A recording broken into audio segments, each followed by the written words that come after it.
All right. So before we begin, I would just like to state for the record that today is October 14th, 2020, and my name is Ben Bauman, and I'm here in Indianapolis, Indiana, and I'm speaking via phone with Thomas McComb, who is it Westfield, Indiana, or Noblesville? Noblesville, okay, in Noblesville, Indiana, and we are doing an interview for the Indiana Legislative Oral History Initiative. So, just to start off, when and where were you born? Fort Wayne, Indiana. Okay. And what were you...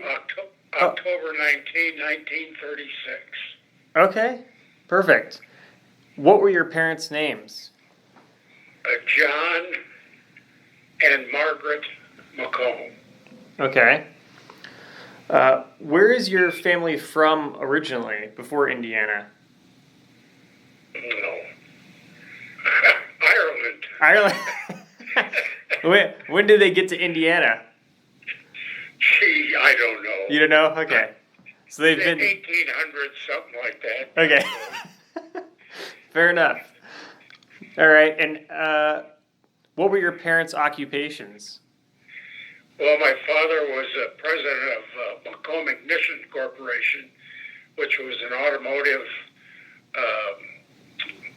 repair and supply company. Okay. And my mother was a homemaker. Right. Okay. Did you have any siblings at all? Yes, I have one sister and a brother. Okay. And who were the most influential people in your childhood? Well, I guess my dad, and also my first grade teacher, I suppose. Okay. And why were they so influential? Well, my dad was a good buddy to me, and the teacher was, well, she just taught good citizenship. Oh, okay. Sure. Now, what understanding, if any, did you have about your family's political views growing up as a kid?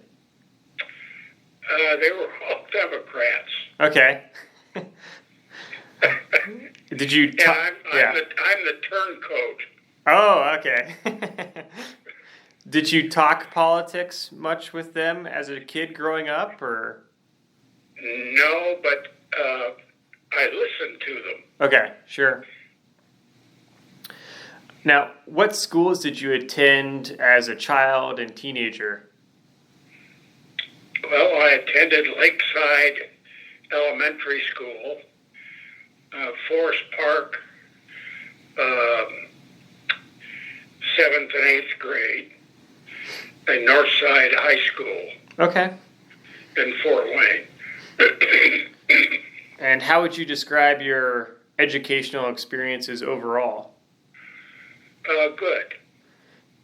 Did you have any favorite subjects or extracurricular activities? Well, I was very proficient in music.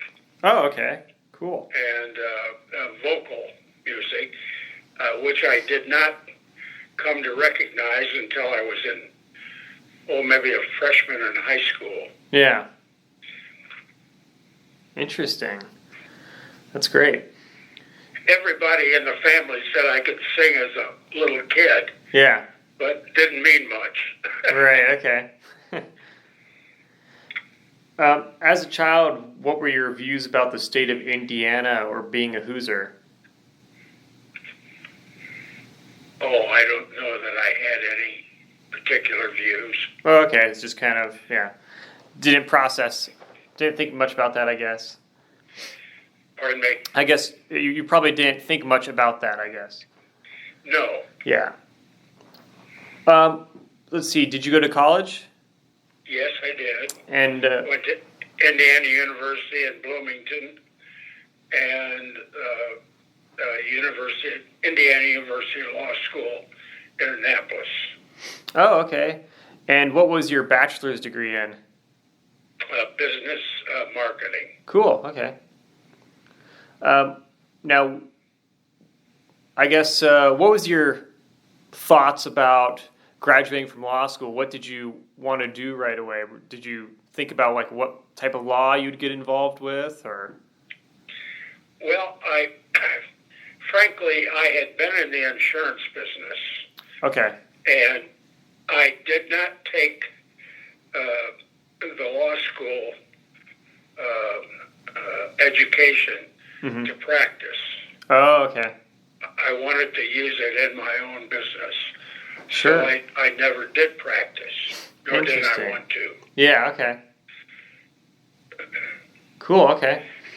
And see, when you were in college, were you a part of any clubs or organizations or sports teams? Yeah, I was a member of Kappa Delta Rho fraternity. Okay. And I was I was a soloist in the Singing Hoosiers. Oh, cool. Wow. That's neat. Yeah, that was a great experience. I bet. Wow. Did you get to travel around with them at all around the country, or? Oh, yeah. And we were married when I was in school, and they were going to Korea in the summer. I forget what year it was, but in the summer, and I couldn't go because we were as poor as church mice. Oh. So I got a internship position at Shillito's department store in Cincinnati, which I had to take. Yeah. Because of the financial situation. Right. George Krieger was director of the Hoosiers. He was the man that actually started them. And when they started, it was all men's glee club. And then it turned into a mixed choral group. Okay. Well, George was not very happy with me that I couldn't go. Oh, yeah. But he and his wife still invited Norma and I over for dinner and played bridge. Okay, there you go. Wow. Let's see. So, how would you view your college experiences overall? Basically, it was enjoyable. It was hard because I had to work also. Yeah. And my wife worked in the registrar's office at the university. And but overall, it was a tough experience, but it was good. You know what I mean? Yeah, yeah. Now, did your awareness of politics change as you got older and you went through college? Yeah, I became active. I guess it was a morality race. Okay. In Bloomington, and became active in the Republican Party. I had been a member of the Young Republicans in school, and that's really where I got my political start. Yeah. And what did your parents think about that? Well, my father was dead. He died when I was 12 years old. Oh, no, okay. My mother was, well, apolitical, you know. Yeah, sure. Okay. But I think she was a Democrat. Yeah, okay. Now, what was your first job out of, I guess, what was your first job out of high school and college? Well,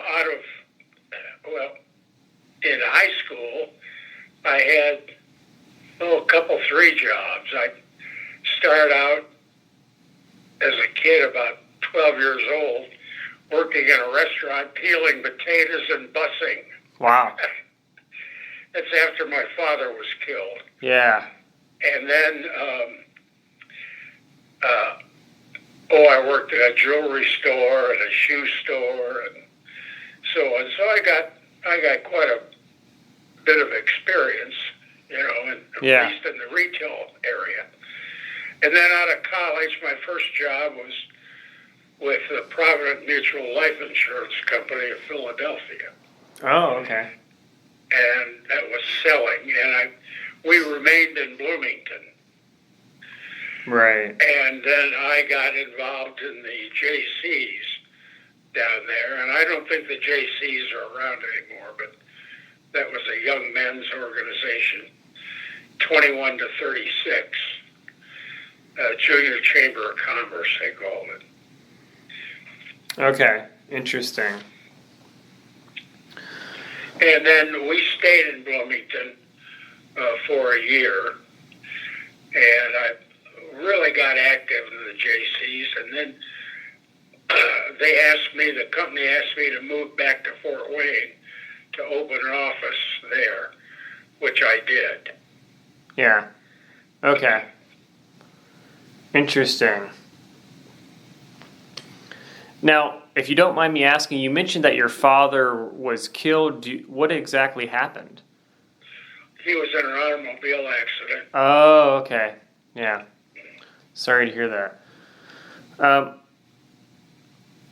Now, when did you start thinking about getting involved in politics as a politician? Well, it was back in Fort Wayne. Okay. And I became involved in the morality race up there. Yeah. A man by the name of Harold Zeiss was running for mayor. And he had been a friend of my mom and dad's, he and his wife. Mm-hmm. And I had written him back in college saying, I don't know whether you're Republican or Democrat. Okay. Which was very naive, but Yeah. I said, I'd like to get involved in politics. And he had been superintendent of state police Yeah. under Governor Harold Hanley. Well, he then went back to Fort Wayne and ran for mayor. Well, one night after dinner, I got a call and said, we're meeting at my house, can you come over? So I got involved, and then I was co-treasurer of his campaign. Oh, okay. And that's how I really got involved. And from there on, then I decided I wanted to run for the legislature, which I did, and won the primary and the general election. Yeah. So I was in the House for 4 years, and then I ran for the Senate and was in the Senate for 4 years. And then I decided that enough is enough. Okay. And retired. Yeah, okay. Interesting. Now, yeah, I want to get more into your politics, but first off, when did you get married? Got married in 1957. Oh, okay. February the 9th. Okay. And what's your wife's name? Norma. Norma, okay. Do you have any children at all? Yes, we have 4 children. Oh, okay. A boy and 3 girls. Excellent. And we have 9 grandkids and 4 great-grandkids. Wow, all right. 3 of the great-grandkids are triplets. Wow, that's All incredible. 3 of them. Oh my gosh. Wow. Now, how did your family influence your career as a politician? Oh, very little. Very little. Okay. Yeah. I mean, my wife was behind me, Yeah. But Sure. my dad was gone, and my mother, as I said, was kind of apolitical. Yeah. Now, as you initially became involved in politics, what were the key issues or legislation you championed or wanted to fight against? Well, in my first term, I was asked by some people to sponsor a bill which was called the Telecommunications Bill, which hooked all of the state universities together by telecommunication. And then later, other schools within the state were allowed to participate. Yeah. That was a big bill, and I was very happy to sponsor that. Sure. And then I also sponsored No Fault Insurance. I was chairman of the insurance committee. Oh, okay. In the Senate and also the House. Yeah. But in the Senate, I sponsored the No Fault Insurance Agency, which fell like a rock out of the sky. Yeah. Interesting. Now, did you have any national political heroes or state or local political heroes? Well, yeah. E. Ross Adair was our congressman from the 4th District. Okay. And I very much enjoyed E. Ross. And Vance Harkey. Vance Harkey was a Democrat from Evansville and was in the United States Senate. And he and I became very good friends. Yeah, okay. Now, did you emphasize anything in particular when you were campaigning to get elected to the Indiana General Assembly? You got the microphone on, don't you? Yeah, I have. Yes, I have the recorders on. Probably a lot of BS, like everybody else. Fair enough. Well, the old standbys. Proper representation and sure. And the people are the bosses and right. So on. Yeah. Okay. So your campaign strategy is pretty much like everyone else's, you think? It didn't deviate. I mean, what else do you do? Right. Do you remember who your main opponent was? My what? Your main opponent? Oh. Well, when I ran for the House, we had 5 representatives. Oh, okay. Elected from Allen County at large. Yeah. And in the Senate, we had, let's see, there were 3 of us from Allen County. Mm-hmm. And, geez, I can see the guy, but I can't remember his name. Right. It says Senator Claghorn, I think. Yeah, okay. Now, did you have any, important issue in your mind before you got elected that you wanted to change in Indiana, or? Not particularly. Okay.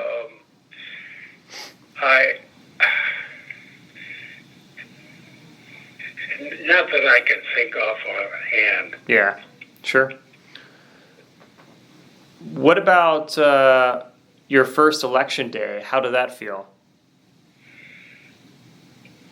My first election day? Yeah, when you got elected. Oh, I was elated. Yeah? Yeah.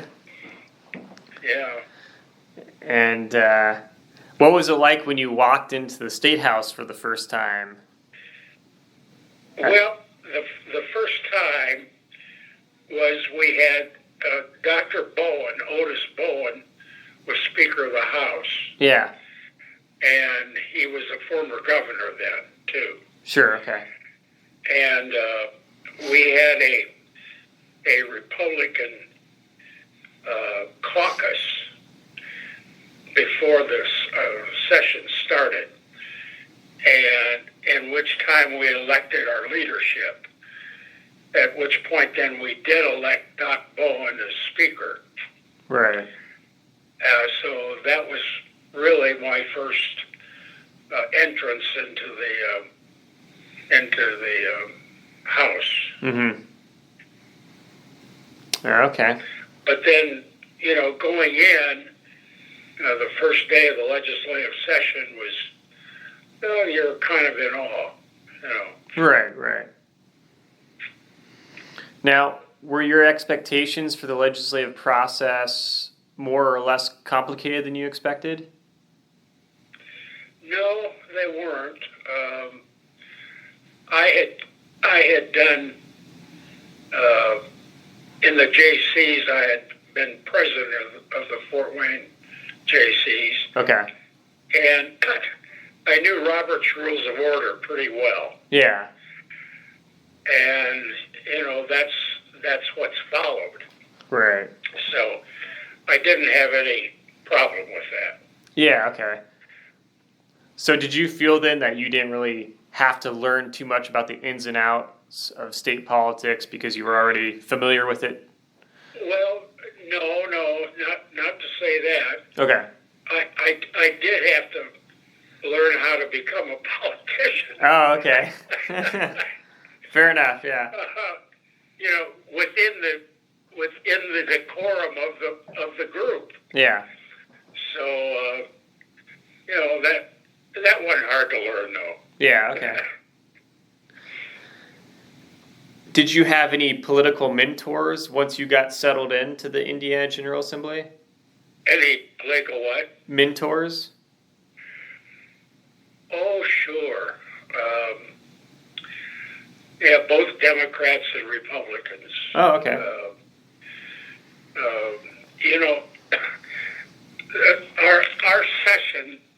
Our sessions back then were not filled with the vitriol they are today. Oh, okay. And as a freshman, I got help from both sides. Yeah. If I had a question, I could go to a Democrat that I trusted, and I get a straight answer. Yeah. Or to a Republican, Mm-hmm. So it was much different than it is today. Yeah. Now, why do you think it's changed so much? Well, I think society has had a lot to do with that. Okay. Society in general, there's more vitriol in our societal situation today than we've ever had. Yeah. And it flows over into the government. Right. Yeah, I've. And it's too bad. It's just sad. Yeah. And before you called, I was listening to the Barrett hearings. Right. And it's the same old garbage in there. They just try and make somebody embarrassed, I guess. I don't know. Right. Yeah. Yeah, I've heard several legislators I've interviewed in the past from around the time you served in the 60s and 70s say the same thing in terms of how much different politics is today than it was back then. Oh, absolutely. Yeah. We were friendly. Right. And in fact, when I was a freshman, we had, I think, 67 Republicans in the House. So there was an overflow, and some of us had to sit on the Democrat side, which I chose to do. Yeah. So I sat in the last row on the Democrat side. Okay. Well, boy, I made a lot of friends with the Democrats. Yeah. Okay. Fair enough. That's cool.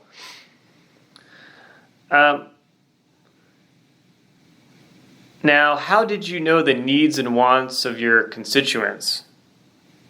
Well, that's through the political process. Okay.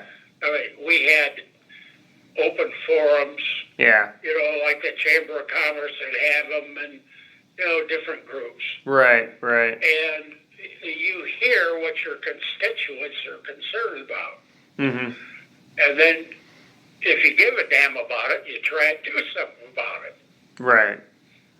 Yeah, that makes sense.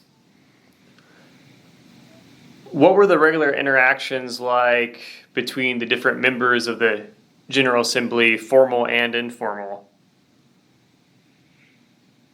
Oh, very, very, very good. I mean, a lot of us would go out to dinner together, Democrats and Republicans. Frank O'Bannon, who later became governor, he was in the Senate, and he and I became great friends. And in fact, I even financially supported Frank when he ran. So, there was a mutual trust and understanding between the parties. Okay. Yeah. Makes sense. Now, not to say that we're always on the same page, because obviously as Republicans, we had our own platform on what we wanted to do. Yeah.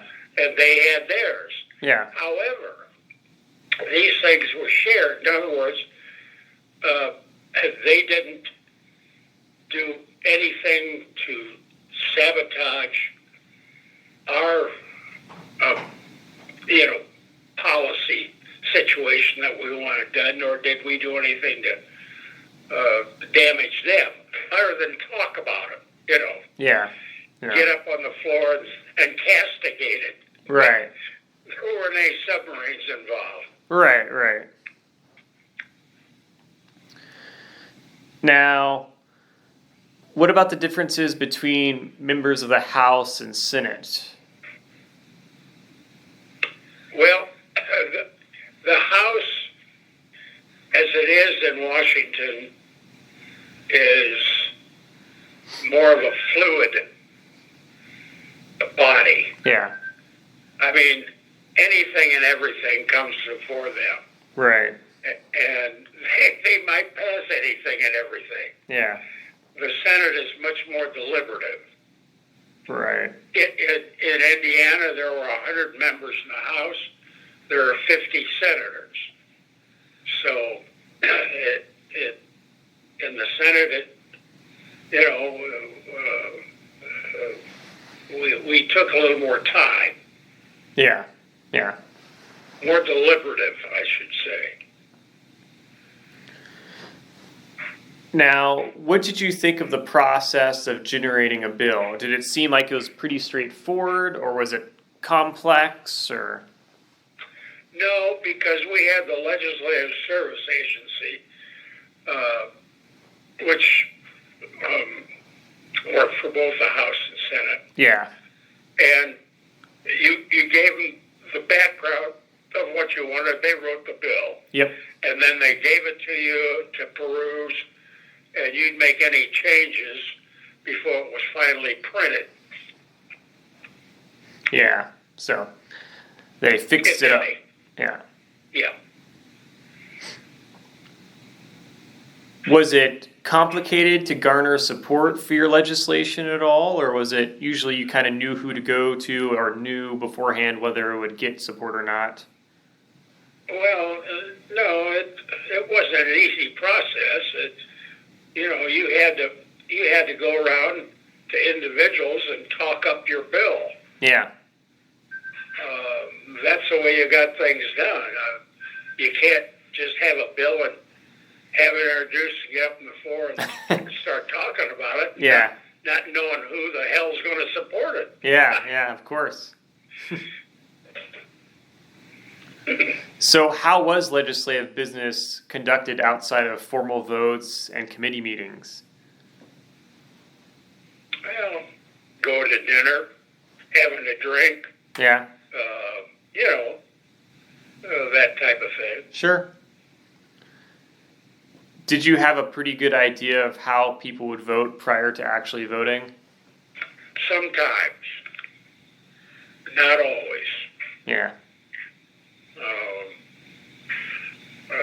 Sometimes, you had just an easy bill, which was not complicated, and you really didn't have to talk it up much. But if you had something that you knew was going to garner some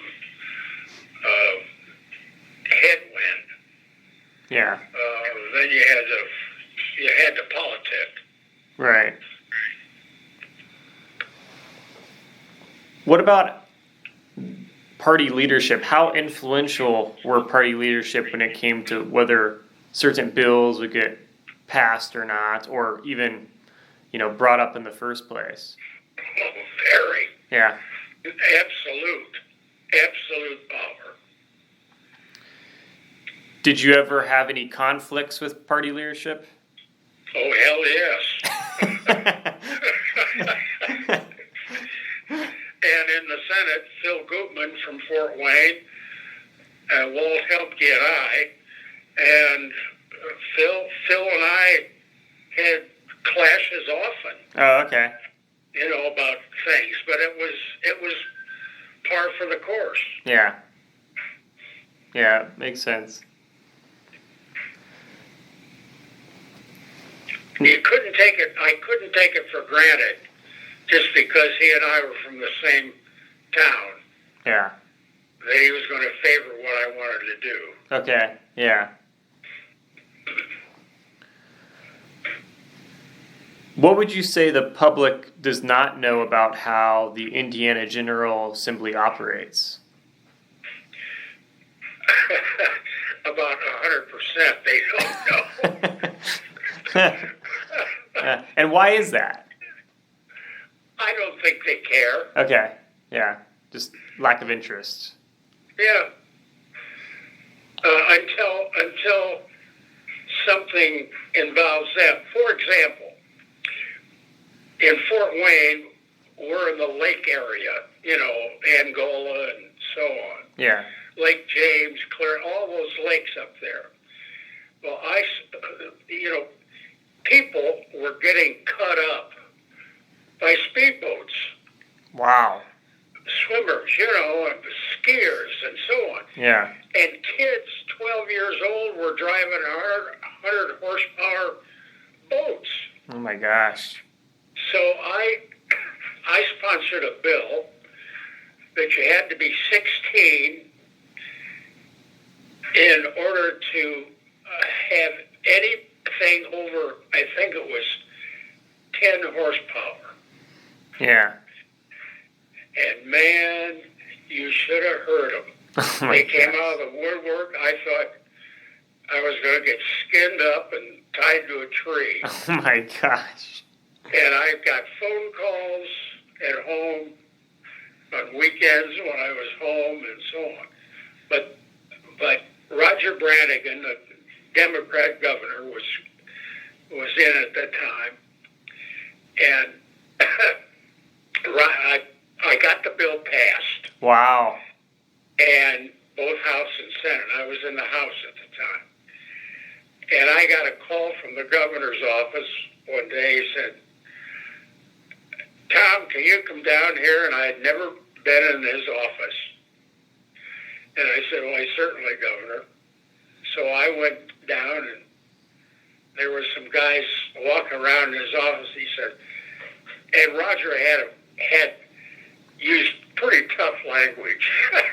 Okay. He said, "You guys get your asses out of here."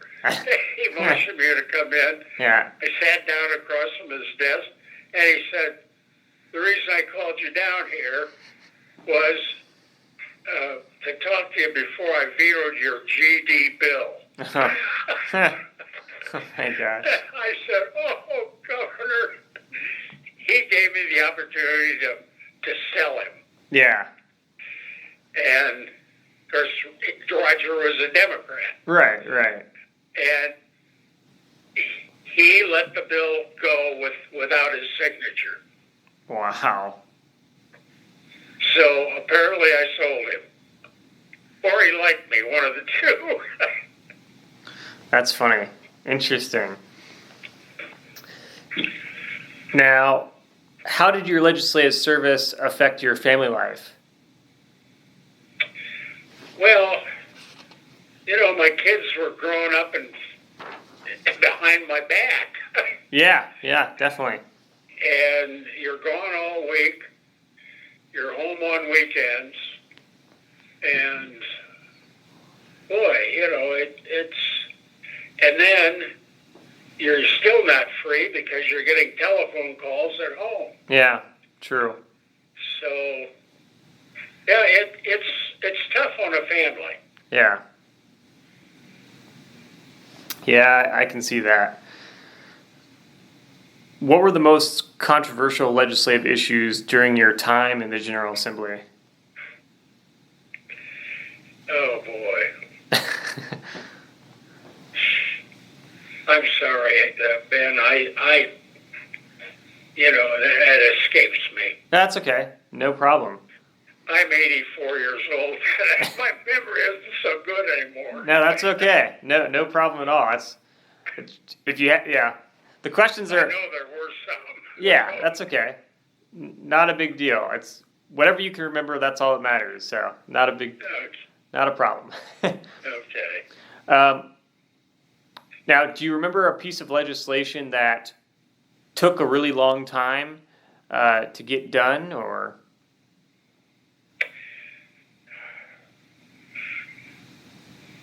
Oh, I'm sorry, I can't remember. Okay. Some took much longer than others. Sure. But specifically, I can't remember. Okay. What about, what was your proudest moment as a legislator?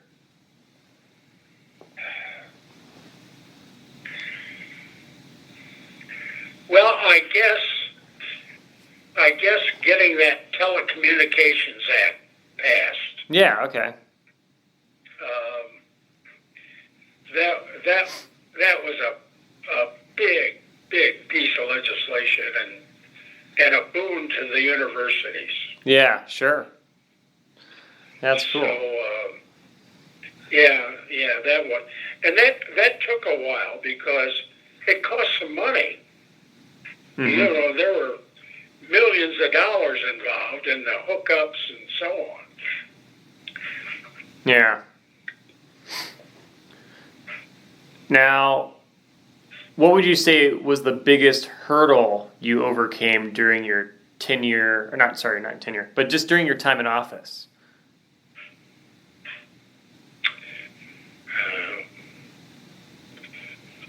I guess understanding. Yeah. Okay. You know what I mean? Yeah. It's a complex job. You think you know it all sometimes. Yeah. And then you come to Jesus. Yeah. True. That's right. You get a wake-up call every now and then, I guess. Yeah. Mm-hmm. Yeah. What, in your opinion, is the most important work of the Indiana General Assembly? Well, it's to provide for the safety, welfare,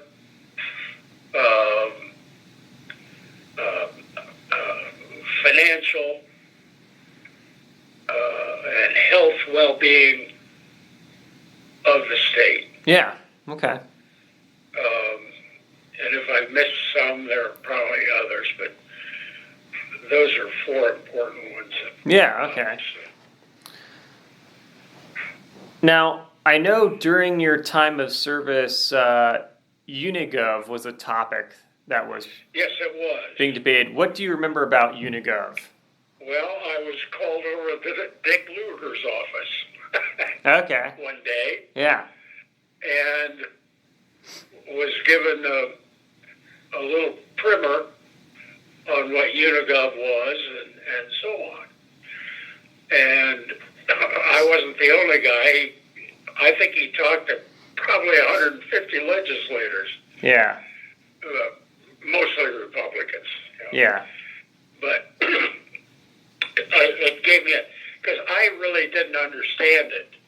Yeah. Until he gave me a primer on it, and then I did, and I backed that. Yeah. Okay. And so, why did you think that Unigov was important? Because of the complexion of Indianapolis, Okay. much different than Fort Wayne or South Bend or Evansville. Yeah. They had much more to deal with as the largest city and as the capital city, and it just made sense to me that that form of government would work, because prior to that, as you know, it was all the same. Mm-hmm. Throughout the cities. Right. So Dick Lugar convinced me that that would be a good thing for Indianapolis, and I supported it. Yeah. Okay. Sure. So overall, looking at your time as a legislator, how would you summarize it? I'd summarize it as a grand experience. Okay. I enjoyed my time there 90%, and I made a lot of friends of other legislators and lobbyists, some that I trusted and some that I didn't trust. Lobbyists, that is. Yeah. But, just a lot of people that I still cherish and remember, and a lot of them are gone. Yeah. But, yeah. Do you have a favorite story or anecdote from your time as a legislator? Yeah, I do. It was funny. It was in the Senate, and I was up on the floor trying to promote my no-fault insurance bill. Okay. Are you familiar with what that was? A little bit, but it'd be good if you explain it for everyone that ever listens to this. Auto insurance. Yeah. So it meant that whoever was in the accident, there was no fault. Yeah. On the other party. So both insurance companies would pay their own damages. Yeah. That was it in a nutshell. Right.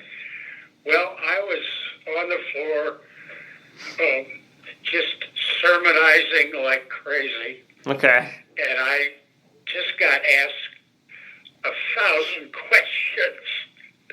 And finally I threw the bill in the air and I said, sayonara, and sat down. Oh my God. It brought the Senate down. Yeah. You just got tired of being up there, I guess? I knew I was dead. Yeah, okay. Okay. But boy, did they laugh. That's funny. Wow. Do you remember what the vote count was on that? There was no vote. They didn't even do it. Okay. You just give up, yeah. Right. Yeah, my ship sunk. Yeah. Oh, that's funny. Wow. Well, wow. Okay. So maybe a good transition then is, what lessons, if any, did you learn as a legislator? What lessons? Yeah. Patience. Yeah. Friendship. Don't talk too much. Be a good guy. Yeah, okay. Do you have any regrets as a legislator? None. Okay, great. Yeah. And the only regrets I had, Ben, were, as I said earlier, my kids grew up behind me. Definitely. Yeah. Yeah. Yeah, I understand. What advice? But all my good friends are now gone. God, I'm the only guy out of all the house. We had 5 house members that I was a member of. Yeah. From Allen County, and we had 3 senators. Yeah. All of the rest of them were gone on both houses. Wow. So, I've lost some very dear friends. Yeah, I bet. Yeah. What advice would you give to future legislators or even current legislators? Well, I'm not going to advise any current ones because they have their own thoughts. Sure, okay. But for a young guy starting out, wanting to do this, don't rush into things and think you're going to make it on your first try. Yeah. I did. I was lucky. Yeah. But things are different today. And, the opposition, as weak as they might have been when I was there, has now gained strength. Yeah. And so you don't have run-of-the-mill candidates from the Democrat side anymore. Right. And you've just got to keep a level head and campaign like, thinking you might lose. Yeah. You don't think that, but you campaign like that. Right. So it's a little different. Yeah, that makes sense. How has this... Yeah, go ahead. Was that, you were talking about a young guy, was that your question, getting into the fray? Yeah. And as I said, as I would say to you, don't get discouraged if you don't make it the first time around. If you're still interested, go back and do it again. Yeah. And if you're worth your salt, you're going to make it. Right. But, I can't, or nobody else can say, oh, you're going to win. Because you're so handsome. Right. Yeah, no, that... It's just a hell of a lot of hard work. I mean, nights out, going to different rallies and that type of thing. Yeah. Now today, more than the person-to-person touch, they're using the media. Yep. More and more, which seems to me to be a shame because, if a politician can't shake hands, there's something wrong. Yeah, true. So it's a people-to-people thing, not an electronic thing. Right, making those connections and yeah. Absolutely, yeah. Yeah, it's good advice. When thinking about now the state of Indiana as a whole, how would you say the state has changed over the course of your lifetime? Well, probably a little more progressive, and I mean a little more liberal. Okay. But not much. Not much. I'm proud to be a Hoosier. Yeah. Because we are endowed with a sense of conservatism not packing the court. Okay, fair enough.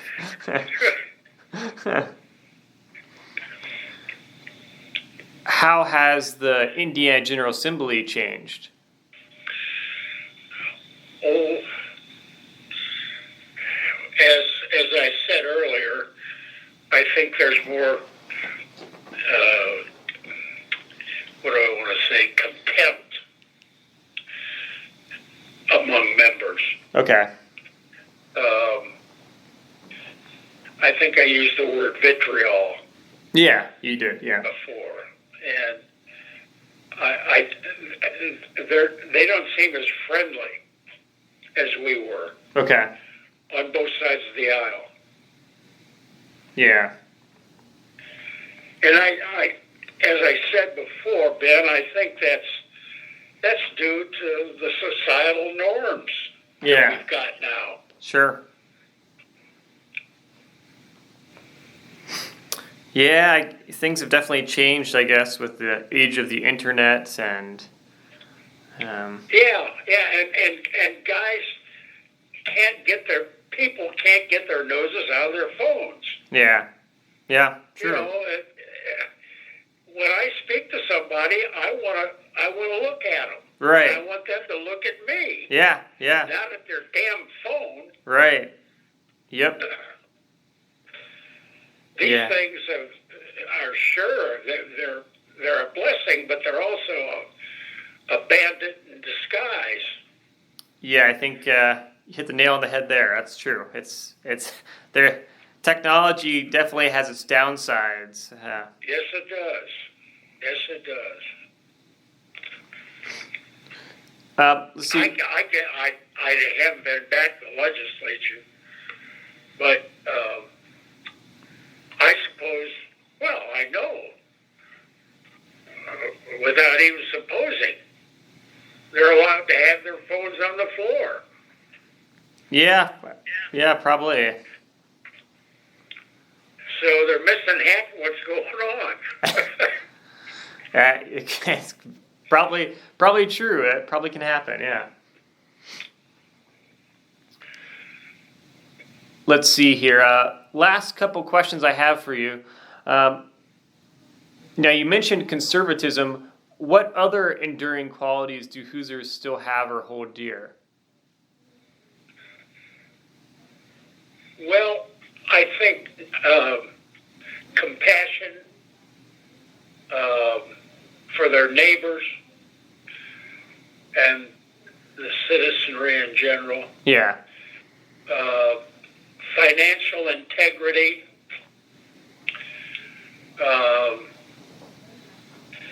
The health of our economy and our people. Yeah. Those are some things I think about, yeah. Okay. What do you want Hoosiers to know about their role in relation to the function of the Indiana General Assembly? I want them to know a lot more about it. Yeah. Yeah.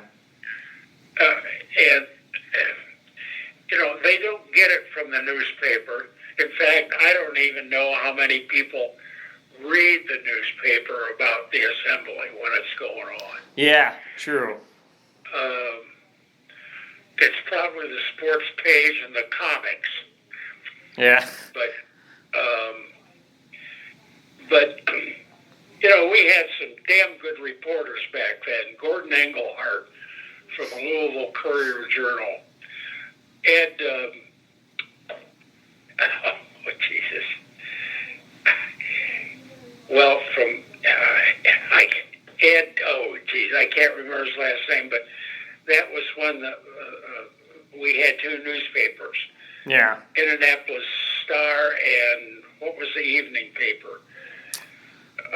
Anyway, he was the evening paper. We had good people back then, and they write a true story. Right. Okay. You know, whether you liked it or not, it was a true story. It wasn't a bunch of BS. Right. Yeah. Yeah, I guess a lot of complaints about today with the media is that there's just a lot more opinion pieces now instead of just news. And it's bona fide. Yeah. I mean, the complaints are bona fide. Yeah. Yeah, and the news media is so liberal today. Mm-hmm. They can't see the trees from the forest. Right. And they have one point of view, period. And that seems to be, unless you're in a small town with one newspaper, that seems to be the trend all over the country, this liberalism with the news media. Interesting. Yeah. Yeah. Well, that's about all the questions I have for you. Is there anything that you remember that I didn't ask about, or? No, you were pretty thorough, Ben. Oh, okay. Good. Excellent. You were pretty thorough, and if I were about 20 years younger, I might be able to remember more. That's okay. That's all right. That's par for the course. I picked my Prevagen, though, this morning. Oh, okay. You know what that is, don't you? Yeah. Well, that's all right. You did pretty well. So. Okay. Yeah, it's. I think your memory's working pretty well. So nothing to worry about there. All right. Thank you so much for taking part in this project and being willing to do an interview and stuff. It means a lot, and it's going to be really helpful, I think, for the project. So. Well, you're welcome. Take care. Bye. Bye-bye.